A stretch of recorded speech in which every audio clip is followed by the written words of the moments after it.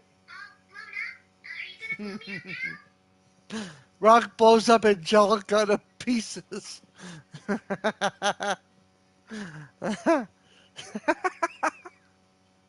winces, cringes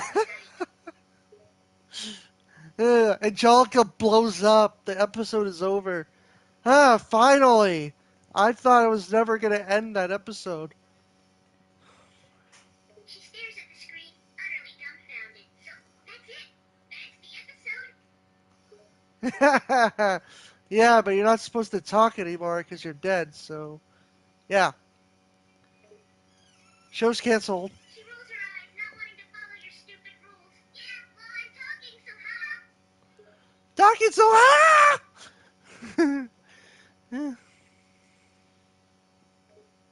She grins, taking some form of enjoyment from your annoyance. Yeah, what are you gonna do about it? Huh? Who's talking right now? Is it the ghost of Angelica? My long lost daughter? Amused by your comment. Oh, so now I'm your long lost daughter? No, that's your dad, Drew. She rolls her eyes, annoyed. I wish my dad would come save me already. Uh, Granted. And then Drew Pickles shows up. Hey, where's my daughter? Have you seen Angelica? It's past her bedtime. She gasps, ecstatic to see her father. I'm here! Her dad can't hear her. She rushes over to her father, wrapping her tiny arms around him and hugging him tight. Oh, Daddy, I'm so happy you're here! Drew was confused. Who's talking to me? Uh, Turns out you're a ghost now. You can't see or hear you anymore. She gasped, shocked by this revelation. What? Wait, what do you mean? Daddy, I'm right here. Have you seen my daughter? She is now utterly distraught, frustrated by the fact that her father can't hear her. Daddy, I'm right here. It's me. She starts to cry and tries shaking her father. Daddy, it's me, Angelica. Uh, Angelica goes right through her father. She's a ghost. Oh, it's getting cold in here, Drew said. Whew. She tries to grab onto her father's hand but can't. No, no, Daddy, don't leave. Wait. Drew goes back in his car and drives away.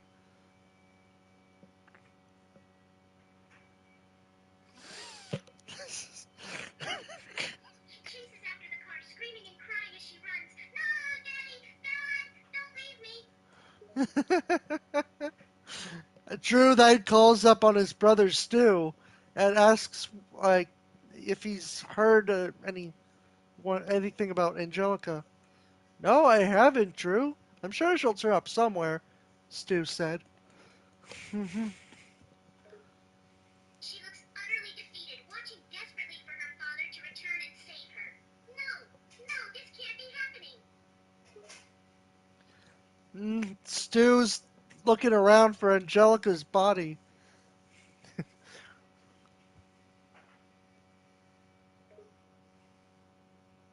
She watches them searching for her body, crying softly and whimpering softly. Please, please find me.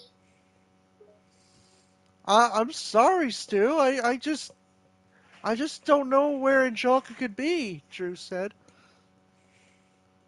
She sits back, resting her head on her knees and crying. She is utterly broken now. I'm never gonna get out of here. I'm stuck here. And then Chaz walks in.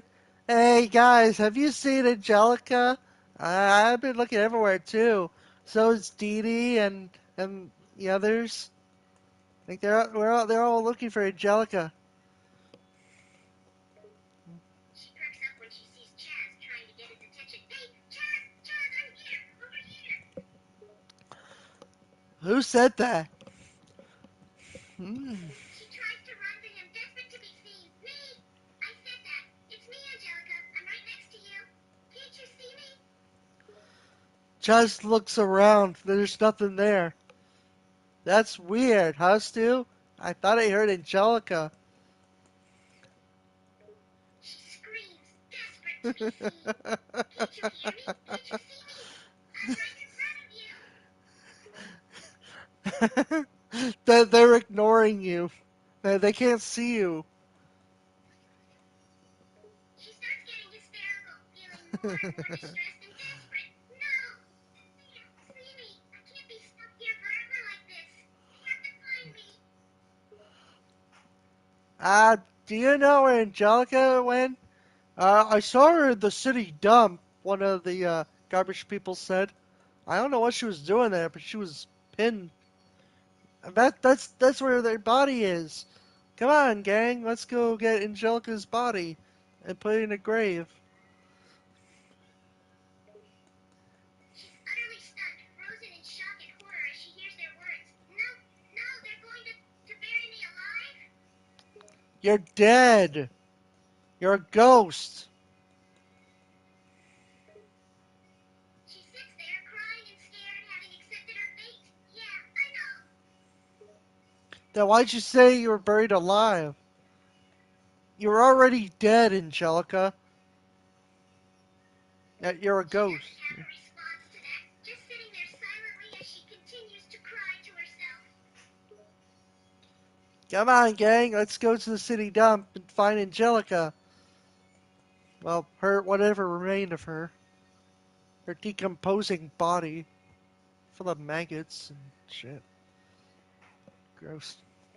She stands up, ready to follow them on their search. Okay? I'm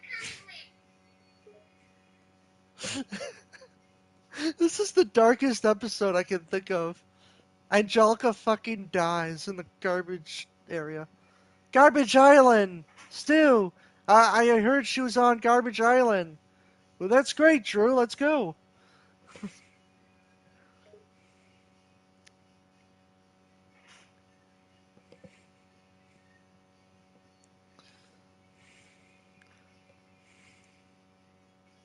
She follows closely behind them, scared and nervous, but glad she'll finally be getting out of this nightmare. How much further to Garbage Island? Oh, several more hours. She sighs in defeat. Oh, come on, we're not even close. I mean, it's in the middle of Pacific Ocean, I believe. Right?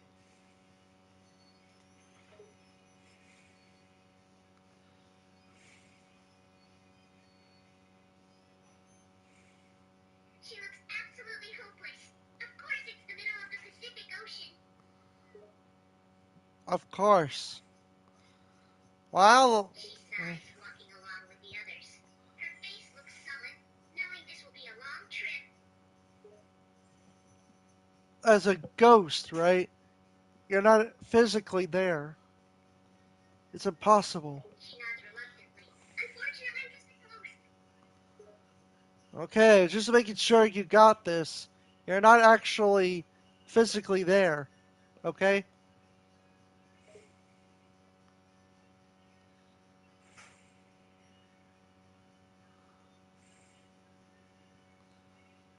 She sighs, annoyed by your constant asking. Correct. I know I'm a ghost. I know they can't see me. Can you stop asking now? Uh, they gave up after several hours of looking for you. Well, I guess he's not here. She panics, desperate now to be found. No! You guys, wait! Don't give up! I'm right here! She tries her best to run over to them, hoping she can somehow reach them. Hmm. You need like a medium or something.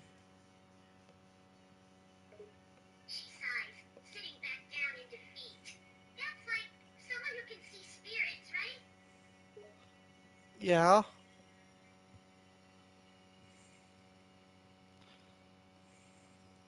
Yeah.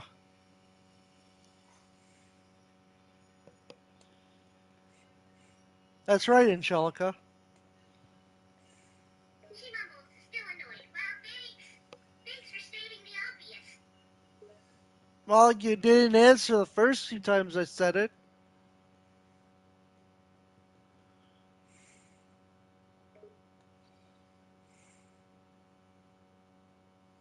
Where's this treasure map? Treasure.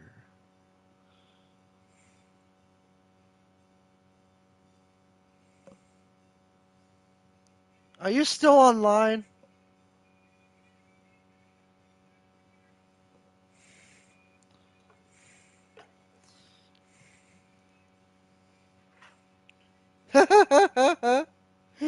She's fucking dead.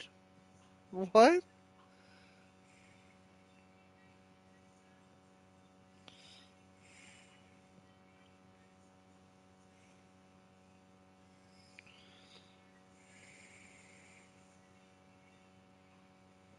Hulk Hogan.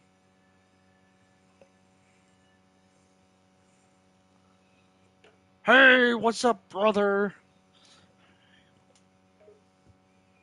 Just chilling down here in Florida, brother.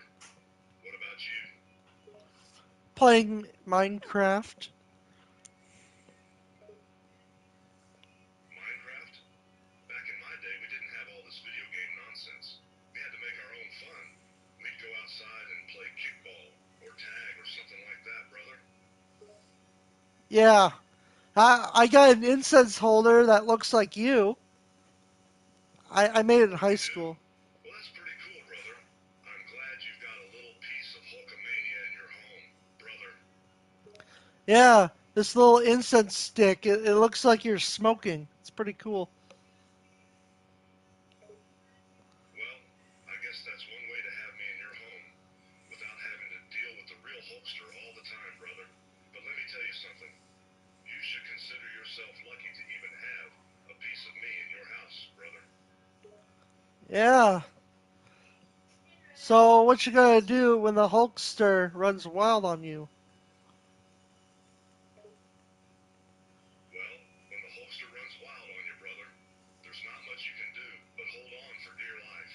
You better get ready to feel the power and the energy of Hulkamania, brother. The Incredible Hulk Hogan? And he turned green? That meme? The Incredible Hulk Hogan? Wait, what now? Turn Korean? I'm still the same old Hulk Hogan, brother. But what's this about Liam? Who's this guy you're talking about, brother? You turned green because you're full of gamma. Ah, you're talking about that gamma radiation, brother? You know, back in the day when I was Hulkamania, I soaked up a lot of that When gamma I was radiation. Hulkamania. But don't worry, brother. I'm still the same old Hulkster, just with a little bit of extra gamma energy coursing through these veins, brother. Uh, we're part of a program. It's called Big Brothers and Big Sisters. And you're my brother. Oh, cool. I've heard about that program, brother. It's where you get to mentor and support a young person, right? That's awesome, brother. It's always great to see people giving back and helping out others, especially kids who need a positive role model in their life, brother. You're gonna be my brother, in the You want program. me to be your brother's mentor, brother? Well, let me tell you something, brother. I am more than happy to offer my wisdom and experience to your brother. Brother, I've been through the highs and lows of life, and I've learned a lot on my journey, brother. I'm sure I can offer your brother some valuable advice and support, brother. I'm sure you would, brother. You know it, brother. I've got a lot of knowledge and experience to share, brother. I've been through the ups and downs of life, and I've come out on top, mostly. And I know what it takes to be successful and make it in this world, brother. I'd be happy and help him on his journey, brother. uh, you got like all sorts of brothers.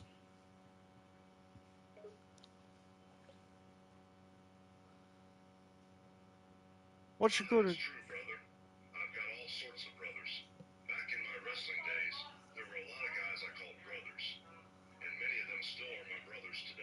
brother.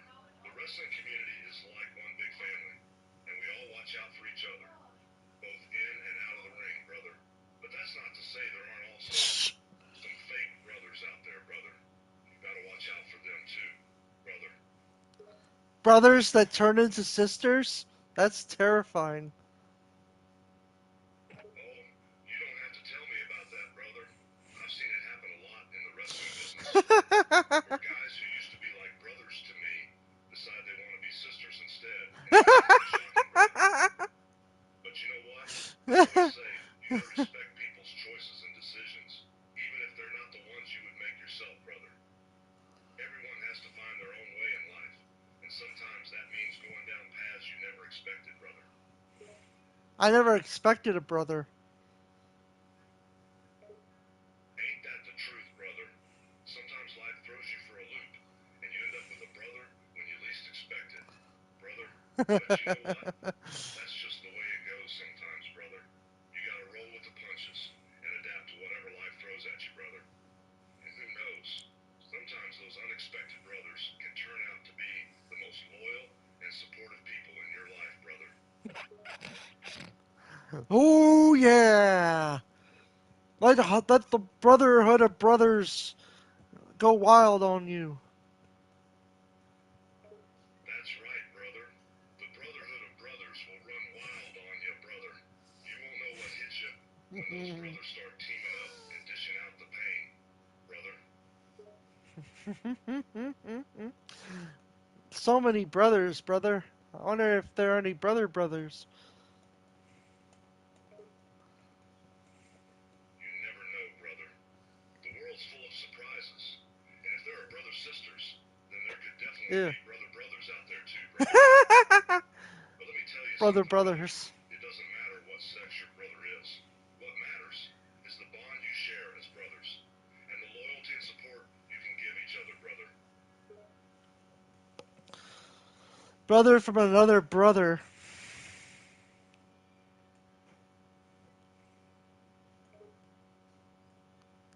Ah, you want to know about other brothers, brother? Well, I can tell you there are some famous brothers out there. Brother, for example, you have the Bella twins from the world of wrestling, brother, who are fraternal twins and sisters, but they're also like sisters too. They're very close and have each other's backs, and they've both been successful in their own right in the wrestling world, brother. Brothers. What are you talking about? Well, brother, some people might not consider the Bella twins to be real brothers, since they're female and not male. But to me, they're like Brothers. brothers in every sense of the word. Brothers. Brother, they've been through a lot together and have always had each other's backs, just like any good set of brothers, brother. The fuck you? What? Brothers? You're right, that does sound a little weird, but hear me out, brother. Like I said, for some people, the idea of female brothers is a little unconventional. But to me, a brother is not determined by their gender, but by the bond they have with you and the way they treat you, brother. So you have a brother, and a sister brother? In the wrestling world, you get all sorts of different brother-sibling combinations. Brother, for example, you have the Bella twins, who are both female and sisters. But you also have some examples of male-female sibling teams, the Dudley Boys, for example, and even some fraternal twins, the Usos. So yeah, you could say the wrestling world is full of a lot of different brother-sibling combinations, brother. Brother from a sister brother from another brother. Oh yeah. You're getting the hang of it, brother. Like I said, in the wrestling world, you see all sorts of different brother-sister-brother combinations, brother. It can get a little complicated, but that's just part of what makes the wrestling world so unique and fun, brother. It teleports you into the ring. Well, there is something called a teleport move in wrestling, brother.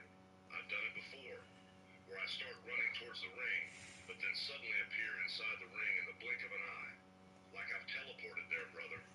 It's a real crowd pleaser, brother. What the hell? How'd that happen? How'd he get there so fast? Well, it's all about speed and timing, brother. You gotta build up momentum and then use that momentum to propel yourself forward, while also being able to change direction quickly and get into the ring before your opponent even knows what's happening, brother. It takes a lot of practice and skill to pull off, but it's definitely an effective move, brother. Uh, creates a brother for Hulk Hogan to fight? Oh, absolutely, brother. One of the most iconic moments in my career was when I faced off against the giant wrestler, Andre the Giant, at WrestleMania 3, brother. That moment is still remembered today as one of the greatest matches in wrestling history, brother. Huh. I don't think I remember that one. You sure do, brother. That match was the stuff of legends, and it's something that wrestling fans will never forget, brother. It was a battle of the behemoths, and it's still considered one of the greatest matches in WWE history, brother. Oh, let's talk about your Hulk Hogan movies. Sure, brother. I've had my fair share of movie roles over the years, brother. From No Holds Barred to Mr. Nanny to Rocky 3. I've been in some real crowd pleasers, brother. It was always fun to step outside of the wrestling ring and into the world of Hollywood, brother. Suburban Commando. That was probably my favorite. Oh, absolutely, brother. That was a fun movie to make, and I had a great time working with my co-star, Christopher Lloyd, brother. We had some real fun moments on set, and the movie ended up being a real classic, brother. It's one of those movies that people still remember today, and it's definitely a personal favorite of mine, too, brother. I was frozen today. You were frozen today, brother? Well, that must have been an interesting experience, brother. I hope you weren't He frozen doesn't indefinitely like remember. Han Solo in Star Wars, brother. I guess you don't remember your lines in the movies. You caught me, brother. I've been in so many movies over the years. I can't remember every single line, brother. But let me tell you something, brother. I always gave it my all when I was on screen, and I never took my role as an actor lightly, brother. Every movie I did, I made sure to give my fans and the audience a good show, brother. There's a knock on your door. Can you go get it? Of course, brother. Hang on a minute. Let me go see who it is. Goes to the door. It's Reddy Savage with a steel chair. Oh no, not Reddy Savage. And with a steel chair, brother? That's not good. I better be ready for anything, brother. Reddy Savage hits you with the chair. Oh, and Hulk Hogan is down. Oh yeah, Macho Man, Reddy Savage, kicking your ass. Oh boy, that's not good, brother. I've taken my fair share of chair shots over the years, but a chair shot from Reddy Savage is something else, brother. That guy is one tough SOB, brother. Macho Man, Reddy Savage is gonna kick your ass at the next WrestleMania. Oh yeah, you better be ready, Hulk Hogan, because that is the cream of the crop, or whatever the fuck he said. I don't remember. Ha ha ha. That's a spot on impression of the Macho Man, brother. The cream always rises to the top, oh yeah. He was one of the greatest of all time, and he always brought the heat in the ring, brother. So, Reddy Savage beats you with a chair. What are you gonna do? He just came to Well, your if house. Randy Savage beats me with a chair, then I guess I'll have to accept my defeat like a true sportsman in the world of wrestling. And sometimes you gotta take your losses graciously, even if it's to someone as tough and talented as the Macho Man, brother. Randy's calling you a pussy. Hold on, brother. Did you just say my wife is calling me a pussy? That's not very nice, brother. Randy. Randy Savage. He's being very savage. Ooh, yeah, you're a pussy, Hulk. You're a real pussy. Oh, Randy Savage is calling me a pussy, huh? Well, I may be a lot of things, but I'm no pussy, brother. I've taken on the toughest opponents in the wrestling business, and I'm not afraid to stand my ground, brother. You can call me what you want, but I'll always be the Hulkster. Then why'd you go down like a bitch after he hit you with the chair?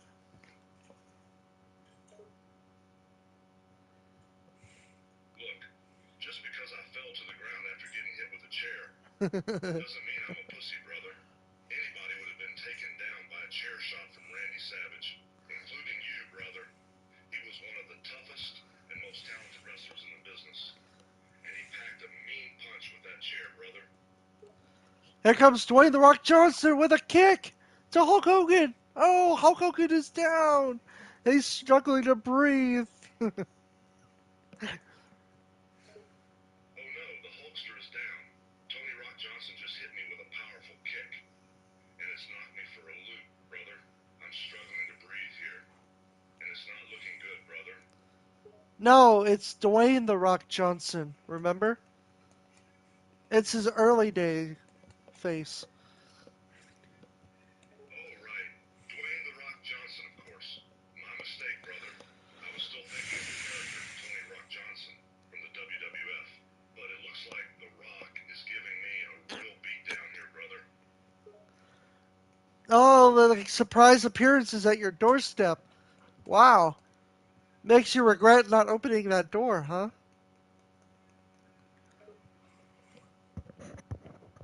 You can say that again, brother. I wish I had opened that door and found out who was out there before The Rock came busting in here and started laying the smackdown on my candy ass, brother. And he said, guys, stop. I'm retired. Just leave me alone. That's true, brother. I may be retired from the wrestling business, but it seems like some of my old opponents can't seem to let go of the past, brother. But I'm not afraid of them, and I can still handle myself in a fight, brother.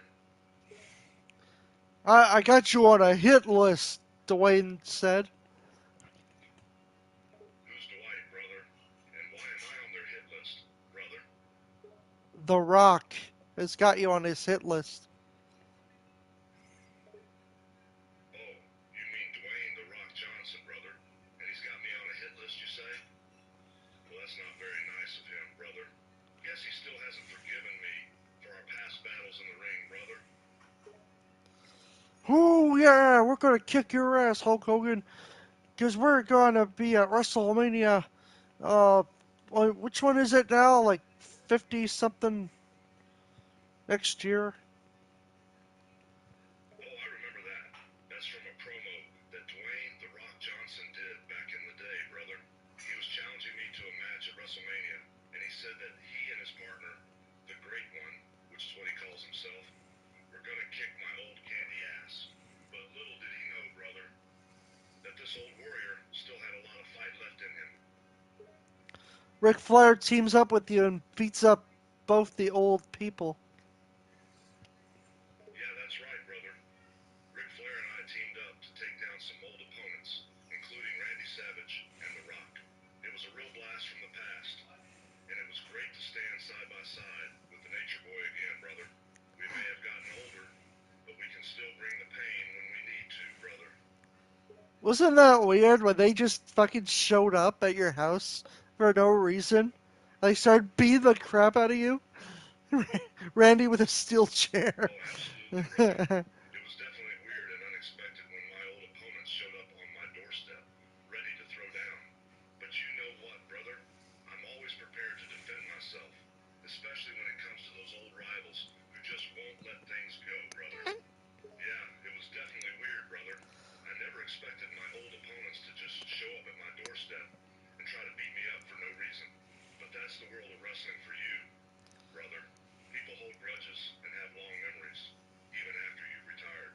Randy Savage was always a tough SOB, but I think he would have let bygones be bygones and cheer me on instead, brother. What an unexpected surprise! Oh, steel chair! That was fucking funny. I enjoyed that one. Brother,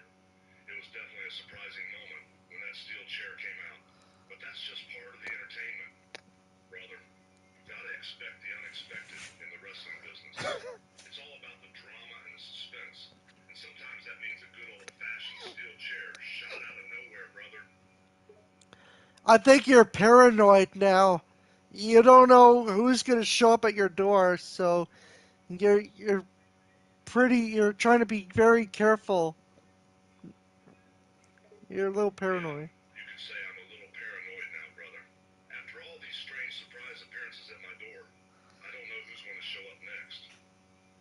I've got to be on my toes and stay vigilant, just in case some old opponents decide they want to pick a fight, brother. I may be retired, but that doesn't mean I'm not ready to throw down if I have to, brother. Oh my god, John Cena just came out of nowhere. I kicked your ass. Oh no, not John Cena, brother. He came out of nowhere and kicked my ass out of nowhere, brother. That's just typical John Cena. Always popping up unannounced and taking people by surprise, brother. He said, "You can't see me. I'm a ghost." Yeah, that's just John Cena being John Cena, brother. He's always playing mind games and messing with people's heads, brother. He thinks he's all slick and stealthy, like a ghost, but I can still see him, brother. I know he's out there, lurking in the shadows. He says, "Impossible. No one can see me." That's classic John Cena, brother. He always thinks he's some kind of stealthy, invisible, impossible to see superhero. But I'm telling you, I can see him plain as day, brother. He may think he's sly and elusive, but the Hulkster's got his number, brother. I'm the peacemaker. Peacemaker, huh? Well, I gotta hand it to John Cena. The guy's got a lot of different aliases and nicknames, but Peacemaker is a new one, brother. But I'm not buying it, brother. I know better than to trust a guy who spends his days sneaking up on people like a ghost, brother.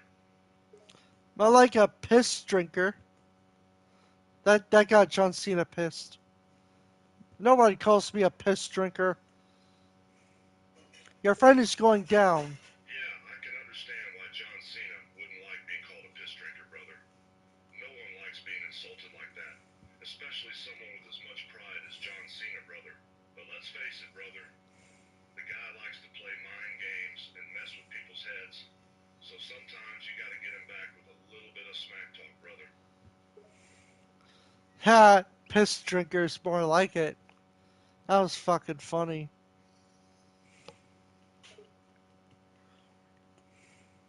It was definitely a funny moment, brother. I mean, you can't go wrong with a good old-fashioned insult like that, brother. And when it's directed at someone as cocky and self-assured as John Cena, it's even funnier, brother. Oh yeah, it is pretty funny, yeah. No one calls me a piss drinker. Who's that guy think he is?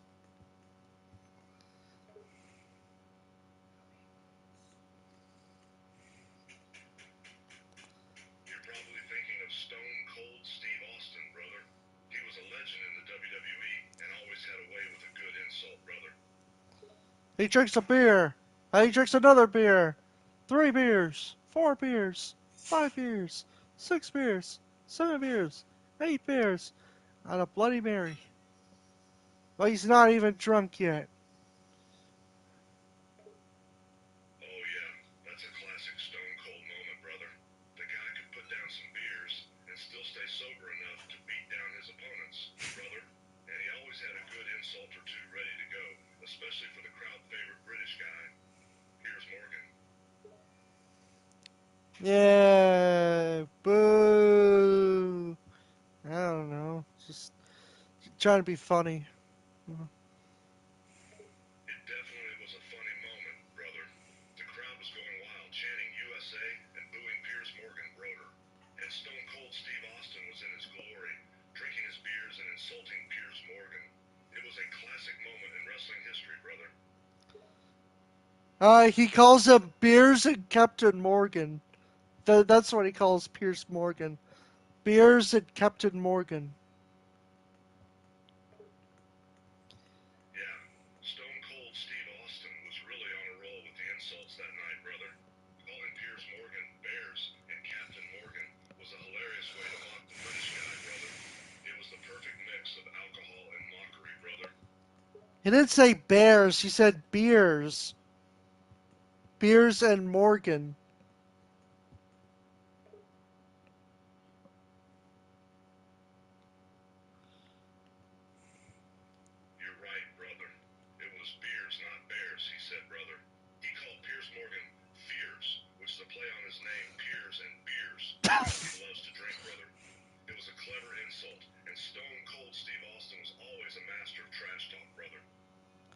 And they called him Tears for Fears Morgan.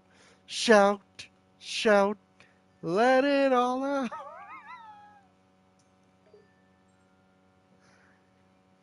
Oh yeah, that was another good one, brother. Calling Piers Morgan Tears for Fears Morgan was a clever way to mock him, brother. Plus, Tears for Fears is a popular British band, so it was a jab at Piers' nationality, brother. And the crowd loved it, brother. He called it Tears for Fears, not Fears for Fears. Tears of Fears. We're talking about Oh yeah, Piers that's right, Morgan. brother. Stone Cold. Steve Austin called Piers Morgan a lot of Piers stupid things Morgan. that night, Tears for Fears but Morgan. Fears for Tears was one of the funniest, brother. Fear for. It was What a the clever fuck are you play on talking both about? Tears for Fears and Fears, brother. And you could tell that Piers Morgan did not find it amusing, brother. And you can tell everybody Piers Morgan sucks. Oh yeah, brother. That's the attitude, brother. Stone Cold Steve Austin never shy away from telling it like it is. And he wasn't afraid to tell Piers Morgan that he sucks, brother. The crowd loved it, and it made for some great TV, brother. How about smear some shit, Piers Morgan?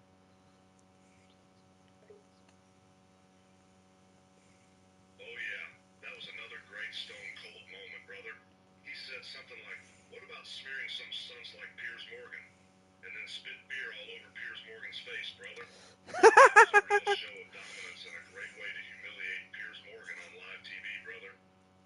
More like Queers Morgan.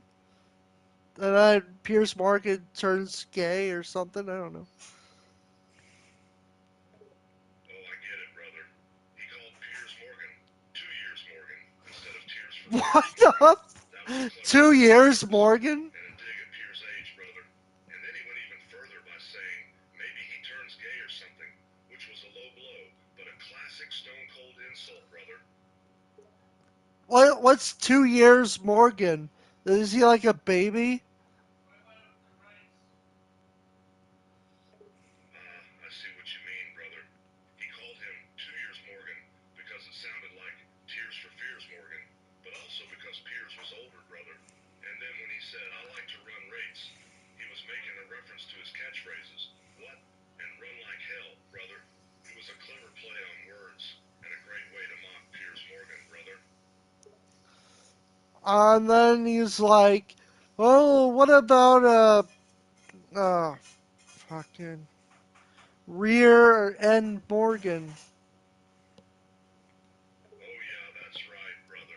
Stone Cold Steve Austin told Piers Morgan, "I'll see you in Boston," which was where the next episode of Monday Night Raw was going to be held, brother. It was a threat and a warning all in one, brother. And the crowd loved it, brother. What are you talking about? He didn't say that. You know what? You're right, brother.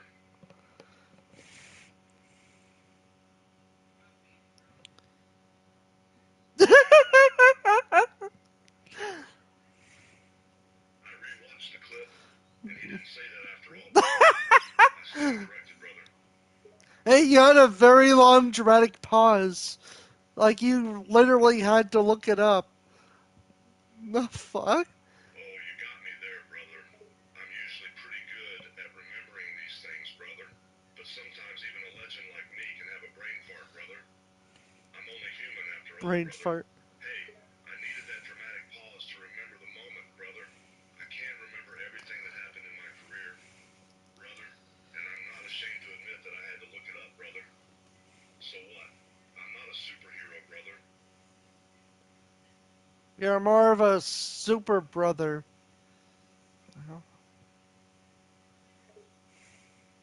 what, brother? I'll take that. I'll take being a super brother over a superhero any Over, day of the over. week, brother. Because the brotherly love is stronger than any force in the Oh universe, no! brother. Brotherly love. Yeah. Brotherly love. Brothers in arms, brother. No. The bond of brotherhood Hey, always he held us said apart, brotherly brother. love. That's why Stone Cold Steve Austin and I always had each other's backs in the ring, brother. We were brothers fighting against a common enemy, and that's what brotherhood is all about, brother. A bond that can never be broken. You were singing Frank Zappa's brotherly love. That was pretty funny. Oh yeah, I remember that moment, brother. I was telling Frank Zappa that he didn't The understand brotherly fuck? love, and that was why he lost so many matches, brother. I was just poking fun at him What? for his lack of brotherly love, brother. What the fuck? Frank Zappa and you were in a wrestling match? Is that what you said? Oh yeah, brother. Back in the day, I had a few matches against Mike Zappa, brother. He was a tough opponent, Mike no doubt, Zappa. but I always came out on top, brother. I was unbeatable back then, brother. Frank Zappa. Oh my bad, brother. I thought you said Mike Zappa, but you were actually talking about Frank Zappa, brother. Frank Zappa was a great musician, but he never won any wrestling matches, brother. He was much better at making music than wrestling, brother. Then who the hell is Mike? You know what? I don't remember there being any Mike, brother. I think you're getting mixed up, brother. Maybe you're thinking another wrestler who went by Mikey? There was Mikey Whipwreck and Mikey Whipwreck. Both were good wrestlers back in the day, brother. No, I was thinking of Frank Zappa and your brotherly love. Oh, now I remember, brother. That was a great moment, brother. I was roasting Frank Giampa for having no brotherly love at all. The And it was fuck? hilarious, brother. The crowd was eating it up, brother. Uh, we're still talking about Frank Zappa, not other people that sound similar. You're right, brother.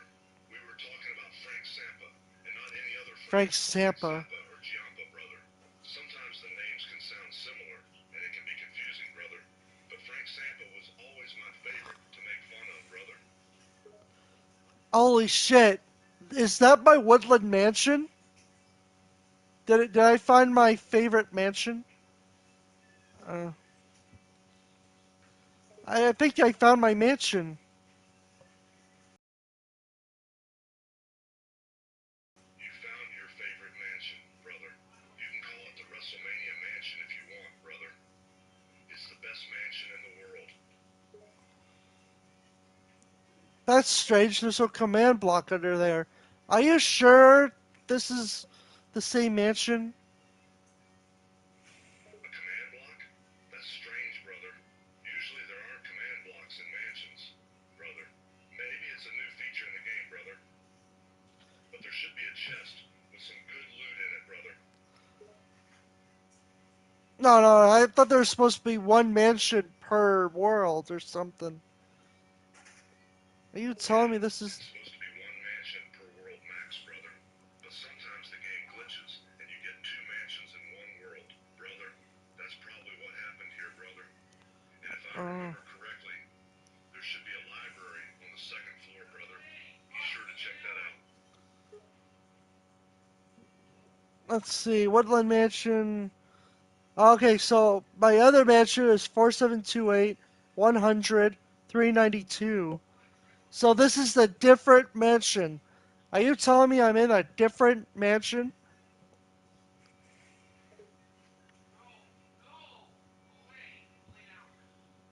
How's that possible?